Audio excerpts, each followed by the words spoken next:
She said, "I can't have children." The cowboy smiled good. "I've got enough kids for both." The prairie stretched endlessly, a brittle golden ocean beneath a colorless sky. Wind stirred the dry grass in waves, whispering over miles of nothing. The wooden fence by the road was falling apart, slats crooked like old teeth. Dust clung to the porch rail of a weather-beaten ranch house, so still it could have been forgotten by time. Inside, the cowboy stirred his coffee with the handle of a knife. He was a man built from silence, broad-shouldered, weathered face, eyes that looked like they'd seen too much and said too little. He wore grief the way others wore a hat, not heavy, just always there. A worn wedding band still clung to his finger. 3 small boots, children's, sat lined by the door. No woman's shoes. He didn't speak much anymore. Then came the knock, not on the door. Not even on the wood, a rustling, careful, soft, almost scared. He opened the door, and for a second, nothing. Then movement. By the barn. He walked slow, boots crunching gravel, hand instinctively near his belt buckle where a revolver used to hang. Long since traded for peace. He turned the corner and froze. There she was, not a girl, not yet a woman. Knees hugged to chest, thin arms trembling in a threadbare dress. Her shoes were mismatched. Her hair had leaves in it. Dirt crusted her elbows, her cheek. But it was her eyes, wide, grey, glassy, that pulled breath from his lungs. She didn't speak, didn't beg, didn't move, just stared at him like he was either her last hope or her next mistake. The cowboy didn't speak either. He knelt slowly, not to scare her. His shadow reached her before his hands did. She flinched, and in that moment, something old cracked inside him. A long, dormant ache stirred back to life. He took off his hat, laid it on the ground between them, like an offering, like saying, "You can leave, or you can stay." The wind howled low. She didn't run. He didn't ask why, and neither of them knew yet. Their pasts had just collided into something neither could walk away from. She sat at the edge of the porch, knees tucked close, hands wrapped around herself like she was holding something in. Maybe warmth. Maybe everything else. The cowboy leaned against the doorframe, arms crossed, saying nothing. Just watching. She hadn't spoken. Not even a name. There was no blood, but she wore bruises the way others wore freckles, scattered, fading, never really gone. Her eyes darted every time he shifted. Every creak of the house made her flinch. He offered her a blanket. She didn't take it, just stared at it like it might bite. He remembered eyes like that. Not hers, his wife's, the last night before she left, carrying silence heavier than any suitcase. She hadn't cried, just looked at him with the same kind of hollow, the kind that says, "You didn't hurt me, but you didn't stop it either." He swallowed hard. The girl, no. The woman on his porch was too young to have that look, and yet, there it was, in the way she didn't ask for water, didn't ask to stay, didn't even ask what would happen next, because she already knew people like him didn't keep people like her. She knew what the world does to inconvenient girls. He stepped inside, poured a second cup of coffee, left it on the step beside her, not expecting her to touch it. And as he went back inside, he stopped in the hallway. 3 small drawings still hung. There, like crayon pictures from years. Ego, horses, stars, a woman with no face. He stood there longer than he meant to. Then came the sound of the cup being picked up, a soft clink, nothing else. No, thank you, no words. But he understood. Back in the kitchen, he stared at the old landline phone. Sheriff would be the easy call. Say she trespassed. Say she refused to speak. Let the state sort her out. He'd done that before. With others. Kept his hands clean. Kept his heart closed. But something about her, the way she didn't plead, made it harder. People who don't cry are the ones who've cried too long. He knew that too well. When he stepped outside again, the sun was lower. The wind had gone still. She looked up, and for the first time he spoke. "You can stay the night. I'll bring in a cot." She didn't answer, but she nodded, barely, and that was enough. He turned, muttering mostly to himself, "Ain't like the house don't remember what it's like to keep ghosts anyway." She stayed. Didn't say much, didn't sleep much either. Every night she curled up in the corner of the spare room like a stray pup. Back to the wall, blanket clutched like armor. The cowboy never asked questions, just left food outside her door, like feeding a wounded thing that needed space to breathe until the pickup truck came. It pulled up slow, white, clean, too clean for this dusty stretch of nowhere. He watched from the barn, hands still in work gloves, the kind that had dug more graves than fences lately. Two men stepped out, one tall, one younger, both in stiff button-downs and shoes too polished for country roads. They didn't knock, just looked around. Eyes scanning, calculating. The girl, her name he still didn't know, saw them from the window and froze. All color left her face. She whispered something under her breath. Jasper. The cowboy didn't know if that was a name or a place, but it chilled the air. He stepped out slow, calm as a man greeting debt collectors. Something I can help you with. The taller man smiled, too wide, too easy. Looking for my niece, he said. Ran off again. Trouble, that one. We're here to bring her home. The cowboy didn't blink. Ain't no one here by that name? The man's smile faded just a bit. Pretty girl. Brown hair, little scar above her lip.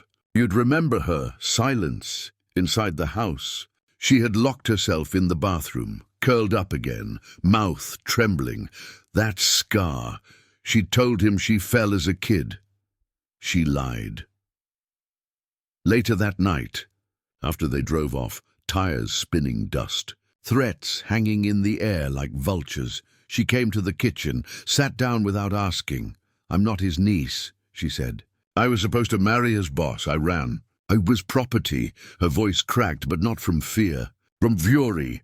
They paid my mother to sign papers. They called it a job. I called it a cage. The cowboy stared at the cracked tile floor, hands clenched. He remembered a time when he thought his land was empty enough to stay out of the world's dirt.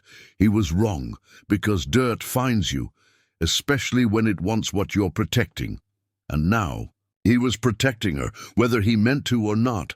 The next day, a bullet hole appeared in his mailbox, a warning or a countdown. Mornings on the ranch began slow. She'd wake before the rooster, tiptoe across creaky floorboards, and pour coffee the cowboy had already made, black, bitter, no sugar. They rarely spoke, just passed mugs and glances. He'd nod toward the porch. She'd follow. In the stillness of the field, he handed her a rifle, not to threaten, to teach. At first she flinched every time it kicked. Her shoulder bruised, her palms blistered. But she didn't complain. She wanted to learn, needed to. So he stood behind her, not too close, correcting her stance with soft words and steady hands that never touched unless invited. When she finally hit the can on the post, she smiled. He did too, the first time she saw his face soften like that. Later she baked cornbread, overcooked it. He still ate 3 pieces. She found a photo of 3 children tucked behind the mirror. Didn't ask. Just wiped the dust and left it there, he noticed. Said nothing. She helped mend the fence. He taught her how to hammer nails without splitting wood. They fixed the broken coop. Painted it red, not because it needed it, but because something about color felt like claiming the land back from sorrow. One night, after a long silence, she said quietly, I used to want kids. Until the doctors said no, the fire cracked. I told that man I couldn't give him anything. He said he'd take whatever was left. She paused. I didn't know he meant that literally. The cowboy didn't look at her, just stared into the flames. Then after a long beat, my wife died giving birth to our last. His voice was dry as dust.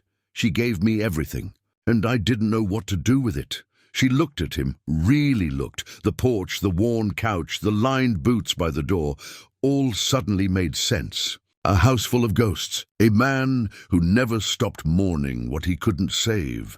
They didn't touch hands, didn't hug, but the air between them changed. Like the land had finally taken a deep breath.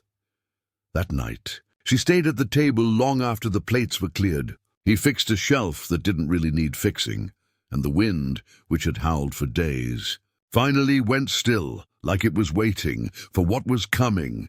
The dogs barked before dawn. The cowboy was already awake. Something in the air had shifted. Too still, too quiet.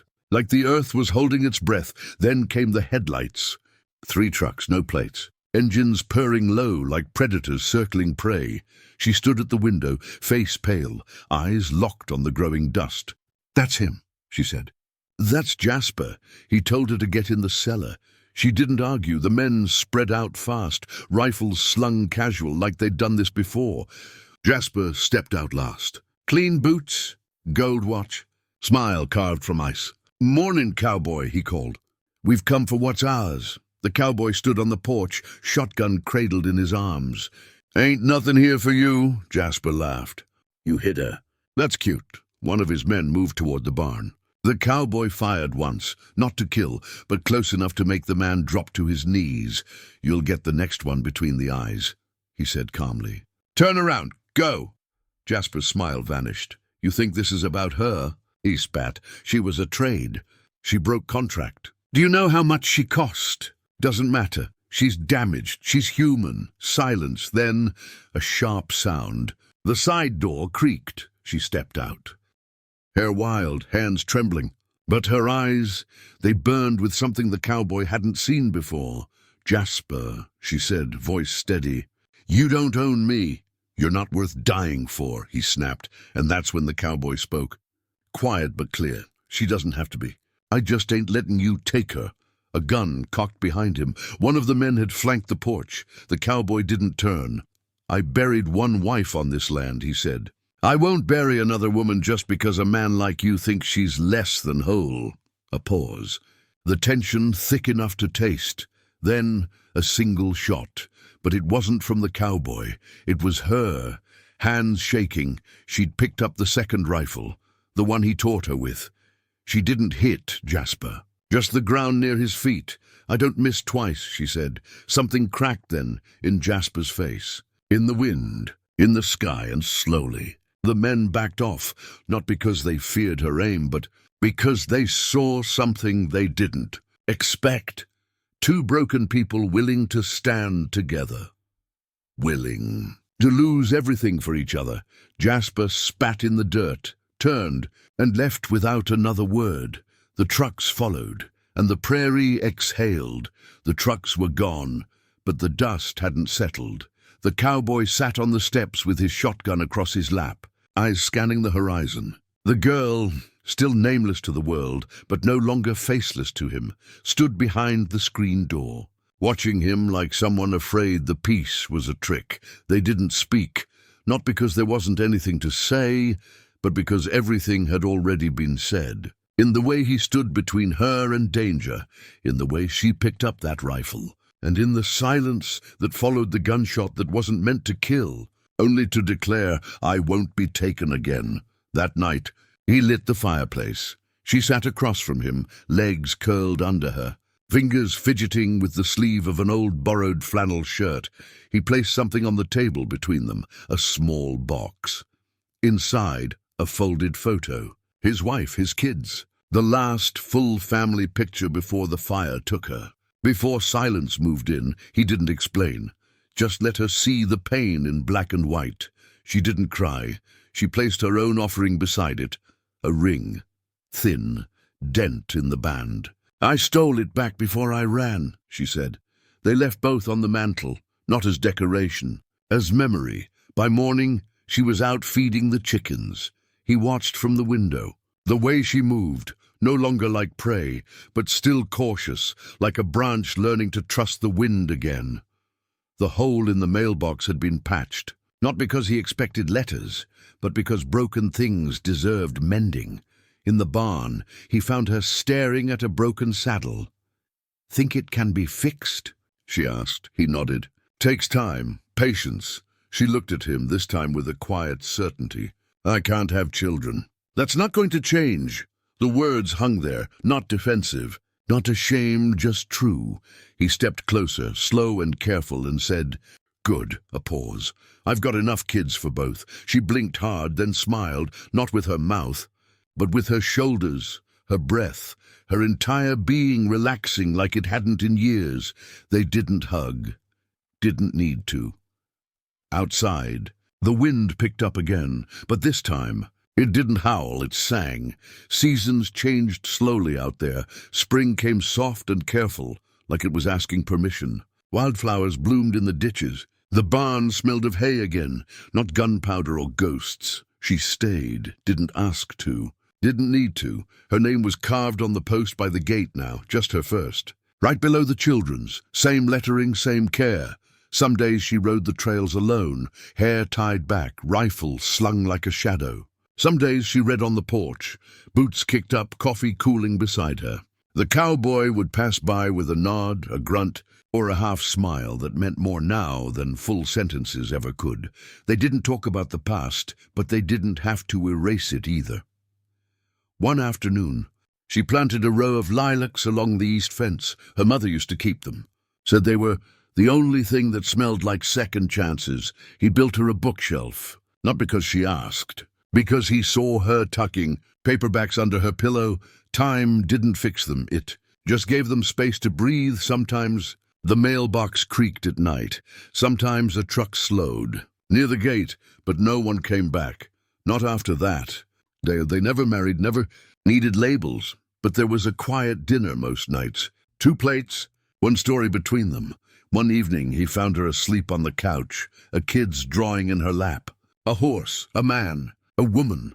No faces, just small hands learning to trace connection. And beside it the words, for her who stayed, for him who let her. The cowboy picked it up, studied it long, and placed it on the mantel, next to the ring and the photo. 3 broken things that never asked to be whole, just wanted to be seen. He turned off the light, sat on the porch, and watched the wind move through the lilacs, soft, steady, full of things it could no longer carry. And as the sun slipped beneath the fields, he whispered the words he never thought he'd say again. Maybe this was always enough.